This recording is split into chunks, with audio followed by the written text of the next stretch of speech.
Hello, Billionaires! Today, we're going to continue ranking up every single HHN Orlando haunt since 2010. We've gone through the bad, the good, the great, and with the help of our scaredy cats, we'll be jumping right into those haunts that were at the cusp of the all-timer status with the Queen of Darkness herself, Nixie Pixie. Check out parts 1 and 2 in the description down below, and don't forget to hit that like and subscribe button as well. I'm 6 Billiam, and this series is aging me rapidly. Starting off our superb haunt countdown is Psychoscarapy, Echoes of Shady Brook. While I'm not sure the fairly standard asylum haunt fully lives up to the brand, the ghosts of these inmates were full of personality and even a bit handsy at times. With endless corridors full of misdirection to build up the dread and some lovely nods to the past, including a Pepper's Ghost Scare with 2004's unofficial icon and HHN's first ever guest activated trigger featuring a unique look for Jack the Clown, this was a fitting way to usher in a new era of darkness.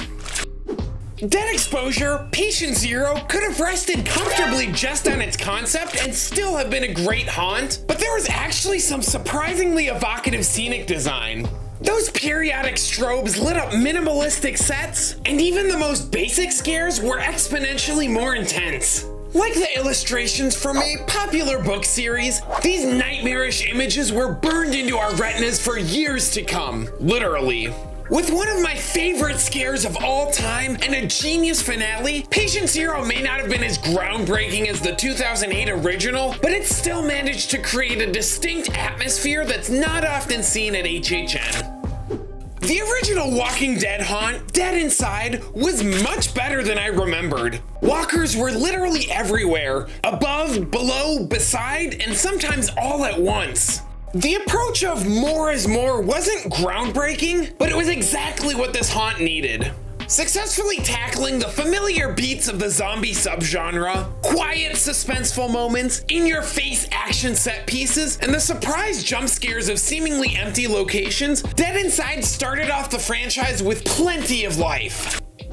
I mainly remember Hades' Gates of Ruin for how much stuff was hanging around inside, but there were a lot of intense monster interactions as well. Featuring vibrating floors, my favorite use of mirrors, an endless maze, and scenic design that was a more sophisticated version of Blood Pit, it was exciting to experience the scarier side of mythology. It was a bit disappointing that Hades never did make an appearance, but that didn't detract from the superb quality throughout. Evil Dead, based on the 2013 remake, was the far more successful Cabin in the Woods haunt that year, don't at me. The iconic first-person camera work was brought to life through an incredibly cinematic intro before the wet and gory carnage is set into place. The cabin felt like a star in its own right, the elevated floor allowing for deadites to attack from underneath and making the descent into the cellar all the more heart-pounding. And let me tell you, those deadites were far more terrifying than your typical HHN fare. With disgusting sets full of sinister undertones and an aura of unpleasantness, there were so many kick-ass scenes that it's okay Ash Williams was nowhere to be found. Hi there, friends. Just a reminder to hit that subscribe button and like this video if you're enjoying the content and want to see more videos like this. I want to help inspire others to chase their dreams, and those 2 clicks go a lot further than you might think. Thank you, everyone. The most recent foray into the horrors of Blumhouse was the most successful, primarily due to how Universal was able to transform a dark, empty room into a nail-biting experience with The Black Phone. Freaky was, more or less, the short film playing before the big feature that everyone had already forgotten about by the time the credits rolled. But I will never forget the feeling of being pursued by the grabber through this nightmarish maze. When I think about incredible 3D haunts, the first one that comes to mind is Penn and Teller Nuked Vegas. Perhaps the most organic and entertaining partnership at HHN in recent memory, this is a textbook comedic haunt. It wasn't just the 3-breasted showgirl or any of the other darkly comedic costumes, but the fact that each character was just as intricate and playful as the sets surrounding them. Every single scene was so funny and so out there and full of cool effects that you wouldn't expect to see, and guest-activated triggers galore. 3D doesn't inherently mean that everything else has to be flat or basic, and most of these sets would have worked on their own. Penn and Teller even made guest appearances throughout the run, and this was a lightning in a bottle experience that isn't likely to be recaptured.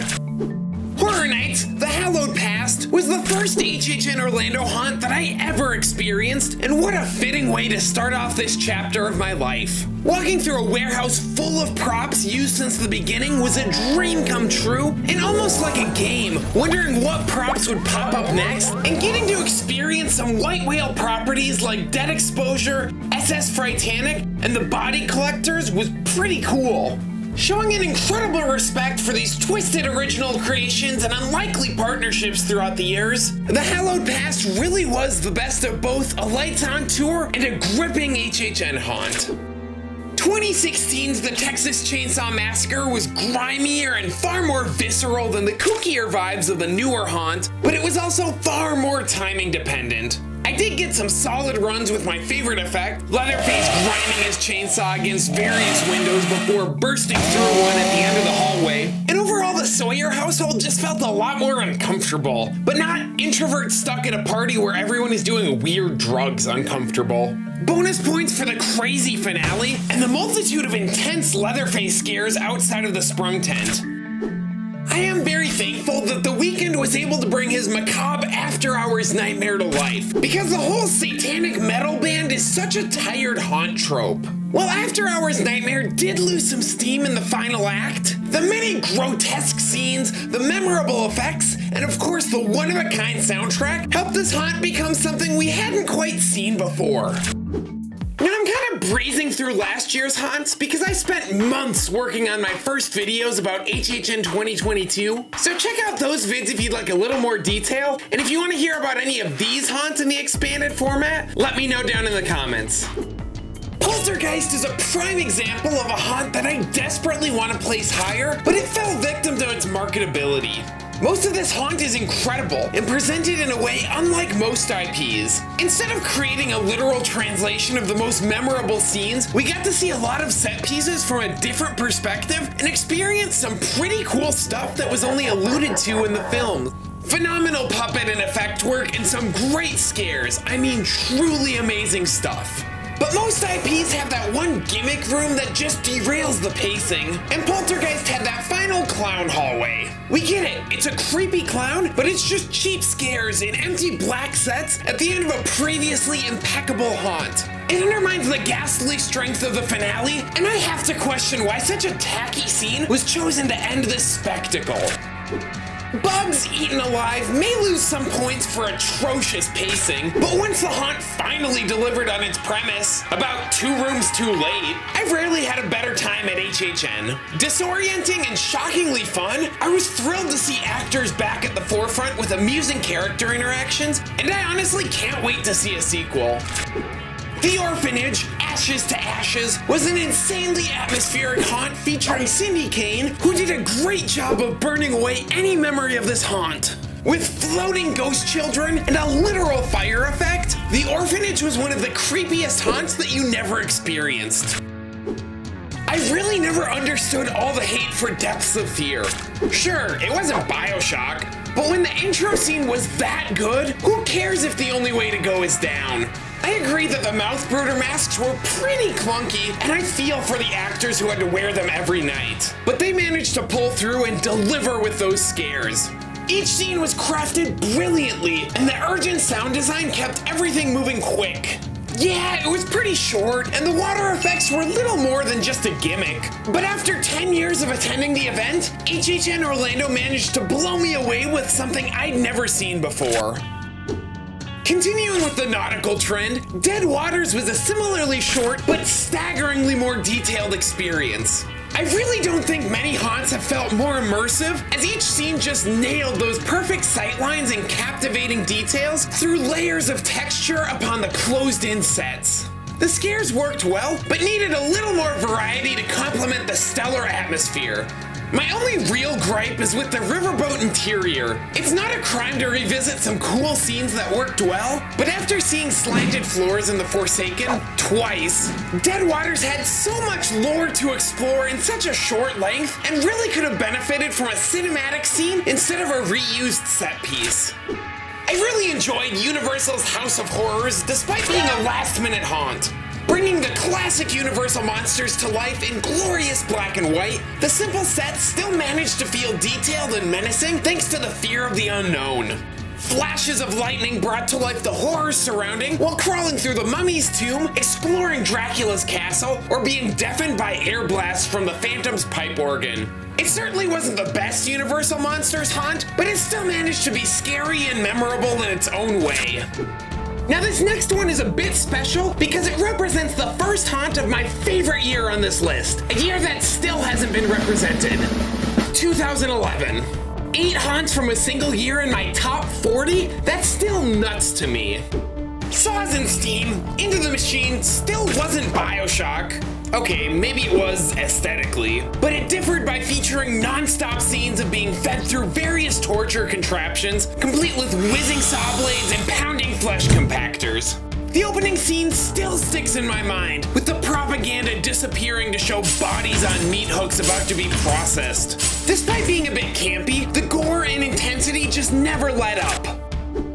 Hot take time again, but From Dusk Till Dawn totally slapped as a haunt. And not just because it made a lot of people feel tingly while walking through.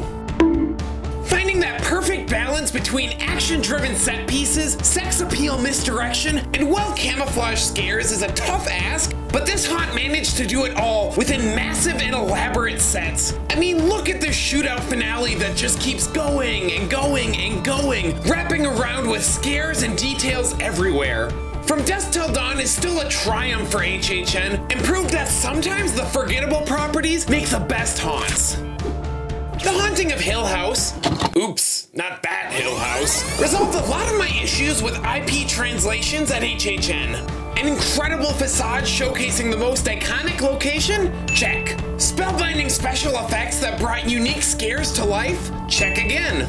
A sense of identity that didn't just feel like a formulaic HHN haunt with some IP aspects sprinkled on? Check, check, check. A masterful display of design showcased so many different scare setups and suspenseful scenes, and despite being stuffed to the brim with effects and characters, The Haunting of Hill House never felt like too much. It was just a haunt created with complete dedication to the source material and pure passion to construct a truly terrifying experience. An American Werewolf in London is considered by many to be Universal's best IP haunt, bar none. And I can't blame them. As an incredibly faithful adaptation with some astounding scares and legendary puppet work, it's obvious why these props and scenes have been reused time and time again. There's really nothing about this haunt that didn't work. It was an iconic tribute to Rick Baker's timeless effects, and the unrelenting pacing just never let up. Add in some massive sets and fun little Easter eggs, it's no wonder this is still the only haunt to return to the event as a carbon copy. Good boys indeed. Looks like Nixie got scared off by those werewolves, but that just means we're finally getting to the top tier of the greatest HHN Orlando haunts of all time with Terror Incarnate, Chino. Each installment in the recent Universal Monsters series has gotten better, and Bride of Frankenstein Lives is no exception. By putting the narrative back in the forefront, there were plenty of cinematic scenes sprinkled between the dark and seemingly quiet corridors until Dracula's brides appeared from who knows where for some intense scares. The engaging story was complemented by some of the most vibrant and intricate period sets that had ever been created for HHN, and man was that intro heart-wrenching. Men, find yourself a woman who will rebuild you from scratch after being crushed by the weight of the world. Of course, there were plenty of ties to the previous Universal Monsters haunt, and if this was the worst of the narrative-driven series, I can't wait to see what this year holds. Legendary Truth, the Wyandotte Estate, was a textbook example for why the classic ghost stories work so well, as everywhere you looked was either a mind-blowing effect or an unexpected scare. There was literally an actor on a track under the floor that followed you through the first scene. I could gush about this haunt all day, but just know that they don't make them like this anymore. Urban Legends, La Llorona, was the one shining light for me at HHN 23. So much so that I have some concept art from it hanging on my wall. Previously known for being one of the best haunts of all time at Hollywood's event, I dare to say that Orlando's version was just as good. While it didn't have the massive puppets, the subject matter was just as grim, with the finale featuring a spellbinding descent into a watery grave. It's heavy stuff in a depressing and forlorn haunt, and it brings some real gravity to the scares taking place. By now, y'all better know my love for wooded haunts, and Yeti, Terror of the Yukon may be the best. Mastering the art of the slow burn, the silence of winter made those first few unsuspecting scares even more effective before the full-on carnage begins. Like, these Yetis seem kinda chill at first, and then you turn the corner and you see this dude that just got yeeted into the wall, and this other Yeti is just having an all-you-can-eat buffet. The scares just stay consistently bonkers the whole time, and then as soon as you can catch your breath, this dude's arm is right there, and then this guy's all the way up here like he's about to jump down on you for a stealth kill. It's unrelenting. Yeti reminded me of how fun the horror genre can be, and that comedic haunts aren't the only ones that can have me laughing in terror the whole time. And yet, it's House of a Thousand Corpses that was the slightly better haunt of 2019, and I'm not just talking about all the skeletons in my closet.